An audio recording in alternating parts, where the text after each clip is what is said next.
We are conditioned to associate danger with specific physical traits. We look for the hooded neck of a cobra, the serrated teeth of a lion, or the shadows where a predator might hide. But a different kind of threat lives out in the open. It is a slow-moving garden resident, currently crawling across a leaf, looking less like a predator and more like a piece of candy.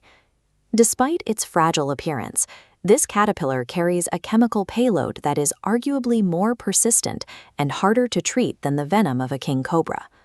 To understand why such a vulnerable creature would survive in the open, we have to look at the biological strategy of aposematicism.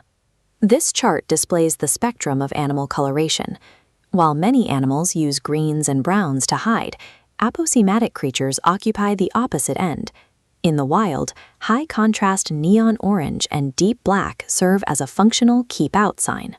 For the Cinnabar caterpillar, these colors act as a visible deterrent, signaling to the entire ecosystem that this specific organism is a biological hazard. The source of that hazard is found in the caterpillar's environment and its highly specific diet. It feeds almost exclusively on the ragwort plant. While ragwort is a common wildflower, it is lethal to most herbivores, including cattle and horses.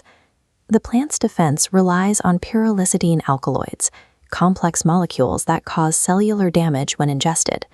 Instead of being poisoned, the digestive system absorbs these alkaloids, concentrating the toxins into specialized storage layers beneath its skin.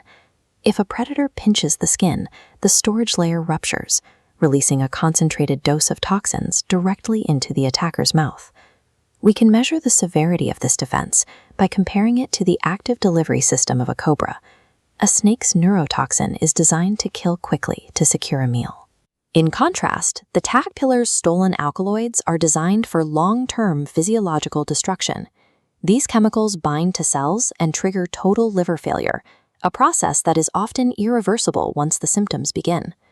By concentrating these toxins, the caterpillar ensures that any predator who ignores its morning colors will face permanent, lethal internal damage.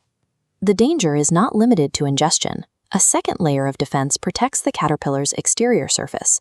This secondary system consists of thousands of specialized structures known as urticating hairs. Although they look soft to the naked eye, this 3D rendering reveals their actual structure. They are rigid, brittle tubes with a hollow interior and a barbed, needle-sharp tip. The slightest physical pressure causes these brittle structures to shatter. The sharp fragments then embed themselves deeply into the attacker's skin. Once embedded, these fragments release a venomous irritant into the tissue. This results in everything from painful rashes to localized internal bleeding. By layering a microscopic mechanical trap over an internal chemical payload, the caterpillar has become one of the most thoroughly defended organisms in the garden. Looking at the caterpillar in its natural habitat, it appears entirely peaceful, but its profile reveals a masterclass in survival, a visual warning system, a mechanical surface trap, and a stockpile of lethal chemicals. It serves as a reminder that danger in the natural world does not always rely on speed or physical strength.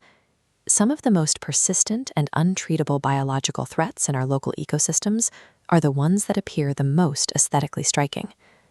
When you encounter this kind of beauty in nature, observe the complexity of its design, but respect the hidden architecture that protects it. Look, but never touch.